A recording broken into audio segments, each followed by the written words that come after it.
आज आपण take off मध्ये बायोडेटा ते इंटरव्ह्यू या सगळ्या प्रक्रियेबद्दल बोलतोय आणि मंगेश कीर्तने आपल्याला त्याबद्दल माहिती देत आहेत. अनेकदा असं होतं आपल्याला बायोडेटा लिहायचा असतो पण सगळ्या टिप्स आपल्या लक्षात राहत नाहीत. पण आजकाल इंटरनेटवरती खूप माहिती मिळते. ज्यांना चांगला बायोडेटा लिहायचा आहे त्यांना वेगवेगळ्या वेबसाईट्स आज उपलब्ध आहेत आणि म्हणून आमच्या प्रेक्षकांसाठी आम्ही तयार केला एक छोटासा रिपोर्ट. चांगली नोकरी मिळवायची असेल तर चांगला रेझ्युमे असला की झालं असं खूप जणांना वाटतं, पण तसं नाहीये.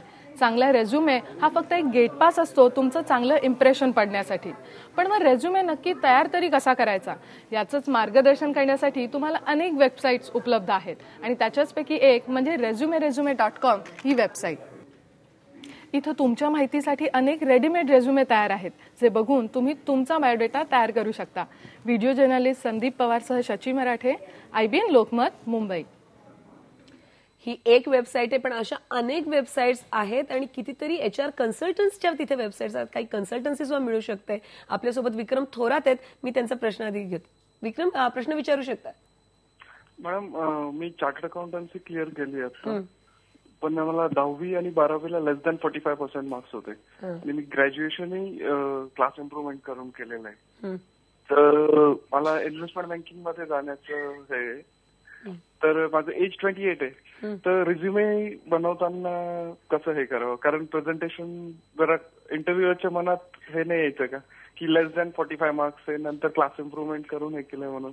बर, चांगला प्रश्न आहे विक्रम. हा अत्यंत जेन्युइन प्रश्न आहे. काय सांगू आपण त्यांना मंगेश?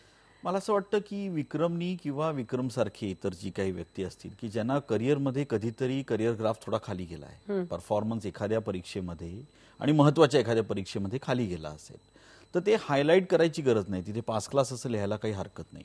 परंतु जर इंटरव्ह्यूअरनी प्रश्न विचारला तर त्याचं उत्तर प्रांजळपणे द्यायला पाहिजे आणि त्याचं व्यवस्थित कारण मीमांसा त्याची सांगायला पाहिजे आणि हेही सांगायला पाहिजे की बाबा त्या काळामध्ये एखाद्या कारणामुळे जर शारीरिक इजा झाली असेल तर त्यामुळे, आजारपण असेल तर त्यामुळे, दुसरं काही फॅमिलीचं कारण असेल तर त्यामुळे, आणि जर ही कारणं नसतील तर हेही प्रांजळपणे सांगायला पाहिजे की बाबा माझं त्यावेळेस थोडंसं कॉन्सन्ट्रेशन कमी झालं होतं परंतु मी आता ते रिगेन केलेलं आहे.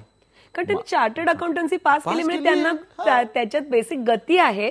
कदाचित त्यावेळेला तुम्ही म्हणता तसं खरं सांगितलं आणि प्रश्न आता खूपच हार्डवर्क केलेलं आहे त्यांनी. विक्रमनी खूप हार्डवर्क केलंय. चार्टर्ड अकाउंटन्सी करायला खूप हार्डवर्क करावं लागतं, खूप डेडिकेशन लागतं. ते केलेलं आहे. तेव्हा हे काहीच हायलाईट करायची गरज नाही, परंतु विचारलं तर प्रांजळपणे सांगता. पण त्याच्याबद्दलचं एक आपलं मत पाहिजे. तेजस, तुमचा प्रश्न विचारू शकता. Good morning sir. Good morning ma'am. मी तेजस जाधव आहे. मी हॉटेल मॅनेजमेंटचा स्टुडंट आहे, फर्स्ट इयरचा. तर सेकंड इयर मध्ये इंडस्ट्रियल ट्रेनिंगसाठी रेझ्युमे कसा असावा? इंडस्ट्रियल ट्रेनिंगसाठी, इंटर्नशिपसाठी रेझ्युमे लिहिताना त्यात काय लिहिलं पाहिजे? मला असं वाटतं कॉलेजकडून जर जोड सर्टिफिकेट मिळालं किंवा एखाद्या प्रोफेसरनी जर रेकमेंडेशन दिलं लेक्चररनी तर ते खूप उपयोगी पडण्यासारखं आहे. बायोडेटा पर्टिक्युलर्स तुम्ही लिहा, तुमच्या आवडीनिवडी लिहा, परंतु ह्या स्टेजला खरं म्हणजे तुमच्या एखाद्या लेक्चररचं, शिक्षकाचं जर तुमच्याविषयी चांगलं मत असेल आणि त्याचं जर रेकमेंडेशन असेल की एखाद्या ठराविक प्रकारच्या इंडस्ट्रीमध्ये त्यांनी जाऊन इंडस्ट्रियल ट्रेनिंग करावं तर ते खरं उपयोगी पडण्यासारखं आहे. म्हणजे तुमच्या शिक्षकांशी तुमचे चांगले संबंध असणं हेही महत्वाचं आहे आणि शिक्षकांचा सल्ला घेणं पण महत्वाचं. सल्ला पण त्यांचा घेणं म्हणजे मला असं वाटतं ही HR ची जी सगळी प्रोसेस आहे जी बायोडेटा लिहिण्यापासून इंटरव्ह्यू देण्यापर्यंत पासून सुरू होते ती खूप मोठी आहे आणि तुम्ही IBN लोकमतला ह्या सर्व प्रक्रियेबद्दल सांगणार आहात. म्हणजे आम्हाला सर्वांना तुम्ही हे जे बोलताय त्यातनं अधिक शिकता येईल. आज टेक ऑफ मध्ये तुम्ही आलात त्याबद्दल मनपूर्वक धन्यवाद.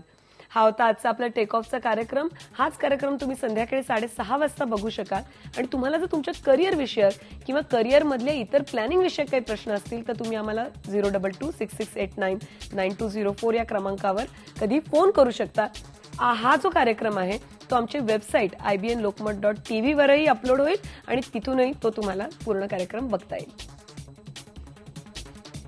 आज टेक ऑफ मध्ये इतकंच. पुन्हा भेटूयात पुढच्या शनिवारी. पहा IBN लोकमत.